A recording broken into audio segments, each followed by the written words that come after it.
O sábio remove a concepção de que o não-espírito é espírito. Diz Shankaracharya: Atma não é espírito em seu estado parabrâmico final. Ishvara, ou Logos, é espírito. Ou como explica o ocultismo, é uma unidade composta de videntes espíritos manifestados. Doutrina secreta. Embora Ishvara seja Deus, imutável nas mais recônditas profundezas de pralayas e na mais intensa atividade de manvantaras, contudo, além dele está Atma, cujo pavilhão está envolto pelas trevas de Maya eterna, a doutrina secreta. O conhecimento dos raios só convém aos que têm um ideal, uma estrela cintilante no Oriente, que com tão irresistível fascinação os atrai tanto que não podem deixar de fazer do caminho para o ideal a senda de sua vida. Os que ainda vivem para a momentânea satisfação do corpo, dos sentidos e da mente, ainda são escravos de Maya e têm os mutáveis prazeres dos animais. Unicamente quem nutra um ideal constante está no caminho da verdadeira vida, de Ananda ou felicidade, e ainda então se tem de percorrer rapidamente a senda. Não só necessita da guiadora estrela de seu ideal que ante ele brilhe alto na obscuridão da noite, senão também de uma lâmpada de virtude para seus pés, e uma força que põe em movimento os seus membros.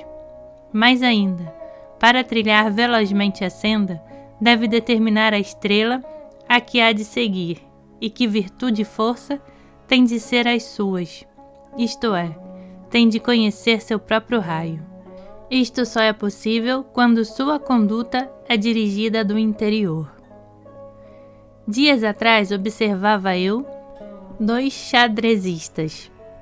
Um estava inclinado sobre o tabuleiro, com a vista ansiosa e senho enrugado, e ao mover as peças tremiam-lhe os dedos. O outro estava deitado para trás, estudando serenamente o tabuleiro, e movia as peças com desenvoltura natural e graciosa.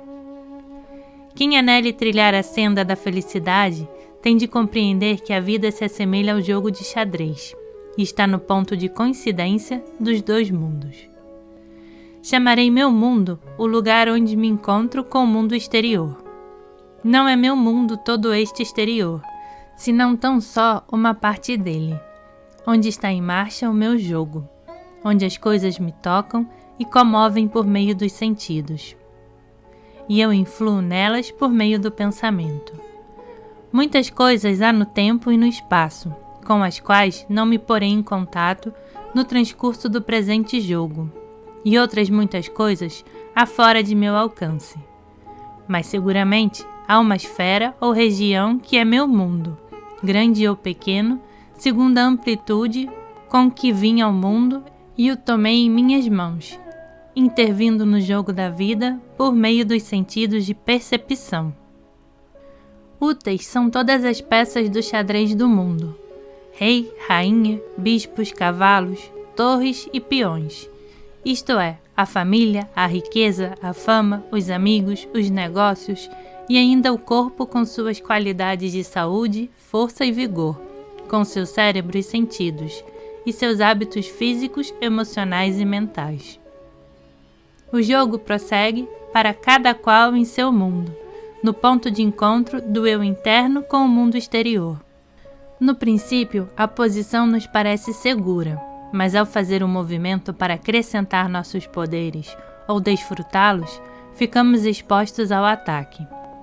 Porque cada movimento do indivíduo provoca outro em resposta, no mundo onde a reação é inseparável da ação. Sucedem-se alternadamente as boas e as más posições. Caem peões e cavalos, mas o jogador não cai e aprende a conhecer o valor das peças, pelo uso que delas faz, e tranquilamente deixa arrebatá-las quando seu sacrifício lhe proporciona posição mais vantajosa. Caem os bispos, as torres e a rainha, mas o jogador não cai. nem tampouco cai, ainda que perca o rei, que é o seu corpo no xadrez da vida. E não há de afligir-se por isso, pois, se jogou bem, terá mais fortaleza num novo jogo. Os sucessos da vida nunca afetam o verdadeiro ser, senão apenas ao nosso pequeno mundo. Se nos inclinamos ansiosamente sobre o tabuleiro, sem prudência nem discernimento, parecerá que a perda de torres e peões fere o verdadeiro ser, mas em realidade nada disso tem afetado, senão tão só seu mundo, pois tudo quanto sucede é favorável para a serena e ativa alma. Que cada qual se sinta apoiado no respaldo e verá como assim é. Considero 5 as etapas na evolução da alma, e por toda parte se veem os homens colocados nas seguintes posições nos degraus da escala evolutiva. Primeira etapa, reclinado para trás. Segunda etapa, eretamente sentado. Terceira etapa, inclinado para diante. Quarta etapa, eretamente sentado. Quinta etapa, reclinado para trás. A primeira etapa é a do homem primitivo e ainda adormecido, civilizado ou selvagem, apático e preguiçoso, que só se move excitado pelos duros golpes do destino. A segunda etapa é a do que aprendeu que no mundo há coisas muito agradáveis e ansiosamente as apetece com extremada cobiça. Na terceira etapa, ainda o avassala o desejo, mas já sabe que o mundo está cheio de perigos e compensações, que o regem definidas e peculiares leis, e é nela timorar com segurança a débil nave da existência por entre a muralha do tormentoso oceano da vida física. Na quarta etapa, o homem ainda está metido no jogo, mas joga com dignidade, embora o afetem fundamentalmente os ganhos e perdas. Na quinta etapa, joga com a convicção de sua imortalidade, pois sabe que vai progredindo sem cessar e não pode deixar de ganhar a partida final de um jogo maior, do qual é mínima e contingente parte aquele em que está empenhado. Nesta etapa, não sente ansiedade, nem descontentamento, nem aflição. Para ele, desvaneceram-se por igual a esperança e o temor, e não se deixa arrastar pelos êxitos e as circunstâncias, até o extremo de que seu adversário mova as peças como lhe apraz, suceda o que suceder. Não perde jamais a calma. Joga reclinado sobre si mesmo, como se, por assim dizer, e suas forças de reserva são como as que envolve o salto do tigre. Assim como, em sua esfera de experiência, outros homens têm descoberto 2 partes, eu e o mundo. Ele distingue 3 elementos ou setores em seu campo de atuação: eu, meu mundo e o mundo. Já não há de temer nada do mundo, senão tão só de si mesmo. E seu único cuidado é vigiar o mundo de suas faculdades e não deixá-las nunca em ociosidade. Chegado o homem, em certa medida, a esta etapa, cabe perguntar: como saberá ele a que raio pertence? É impossível dar regras para averiguá-lo, mas cada qual pode fazer-se várias perguntas que estimularão a intuição. Pode ter viva afeição pela ciência, arte ou filantropia, ainda que talvez sejam fases passageiras ou interesse estimulado pelo ambiente. Antes de tudo, o indivíduo tem de perguntar de que modo o estudo da magma ciência teosófica o livrou das limitações que o aprisionavam. 1. Pareceu-lhe que lhe abriria uma interminável senda de vitória para o triunfante progresso da anelante alma? 2. Pareceu-lhe que apartava os obstáculos que se opunham ao universal espraiar do jubiloso coração? 3. Desvaneceu-se a confusão da mente que ansiava conhecer tudo de uma vez? 4. Demonstrou-lhe que ainda nas mais tenebrosas circunstâncias da vida há um propósito espiritual e que na perfeição Haverá lugar adequado para as coisas agora imperfeitas? 5.7. Prometeu-lhe tempo e oportunidade para aperfeiçoar o conhecimento ou ilimitado contato com tudo quanto cabe conceber de mais glorioso, ou a certeza de consumada habilidade numa arte, em algo que as energias de toda uma vida não seriam suficientes para dominar? Reflita cada qual detidamente sobre estas coisas, sem desejo de que seu raio seja este ou aquele, e a intuição lhe falará. Também pode perguntar-se retrospectivamente como influi nos demais. Isto poderá servir-lhe de informação, pois ninguém pode dar o que não tem, senão que dá do que tem. Conseguiu fortalecê-los com seu contato e aumentar sua capacidade para arrostar as vicissitudes da vida? Despertou-os para um conhecimento e sensibilidade superiores aos da vida pessoal que se compenetra com o mundo? Guiou-os para que compreendesses internamente o mistério da existência? Logrou tudo isto sem deliberada intenção de sua parte e tão só por sua influência individual? Ademais, que lições aprendeu da experiência adquirida no mundo?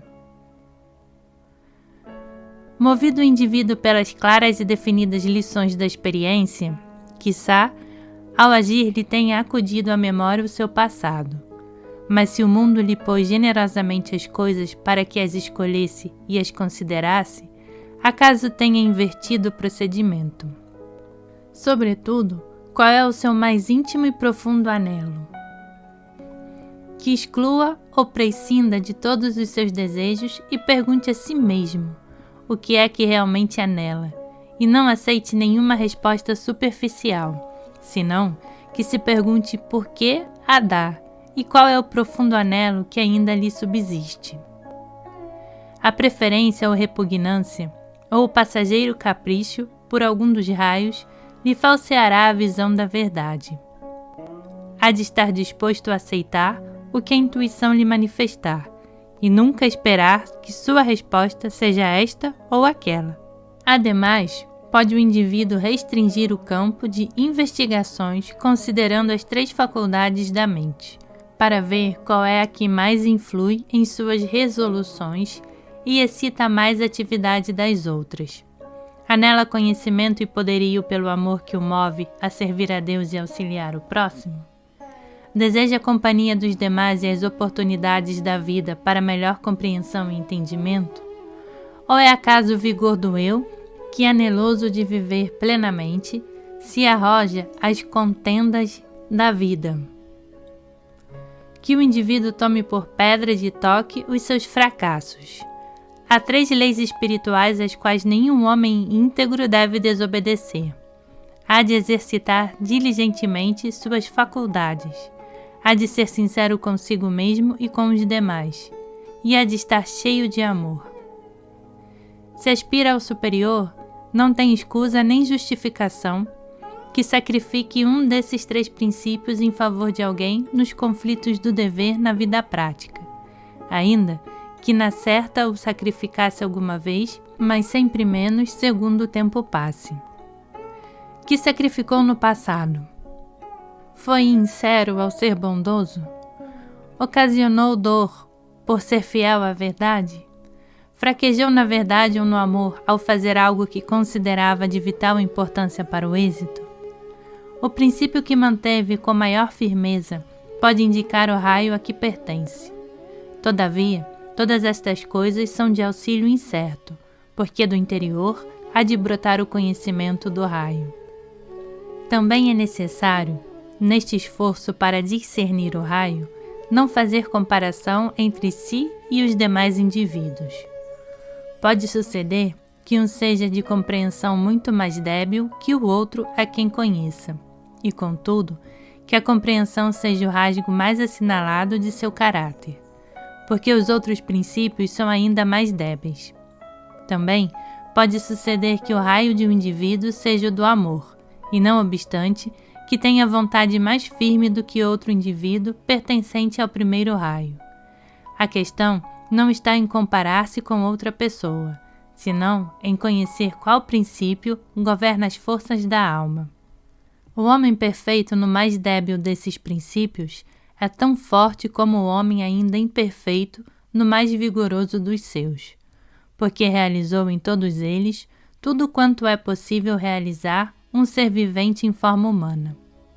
Quando o indivíduo tiver escolhido sua estrela guiadora, as seguintes serão as lâmpadas guiadoras de seus passos pelo emaranhado espinhal da vida, e as forças que o impulsionem em seu caminho. Primeiro raio, estrela liberdade, lâmpada valor, força vontade, atividade e governo. Segundo raio, estrela união, lâmpada amor, força amor e atividade e filantropia. Terceiro raio, estrela compreensão, lâmpada verdade, força pensamento, atividade filosofia. Quarto raio, estrela harmonia, lâmpada valor, força imaginação e atividade interpretação. Quinto raio, estrela verdade, lâmpada verdade, força pensamento, atividade ciência. Sexto raio, estrela bondade, lâmpada amor, força amor, atividade religião. Sétimo raio, estrela beleza, lâmpada valor, força vontade e atividade arte. A solução é às vezes muito mais complicada pela presença no caráter de outro princípio vigoroso. Contudo, cada raio tem 7 subdivisões, e cada uma destas, outras 7, embora não trataremos aqui delas, porque a característica do princípio dominante prevalece em cada subdivisão, assim como todos os matizes de uma cor são desta mesma cor. Mas pode suceder que o segundo princípio do caráter de um indivíduo atue autonomicamente e em determinadas circunstâncias iguale em intensidade ao prevalecente. Tem-se exposto diversos conceitos do sub-raio, mas aqui o definimos dizendo que é o princípio que segue em vigor ao predominante.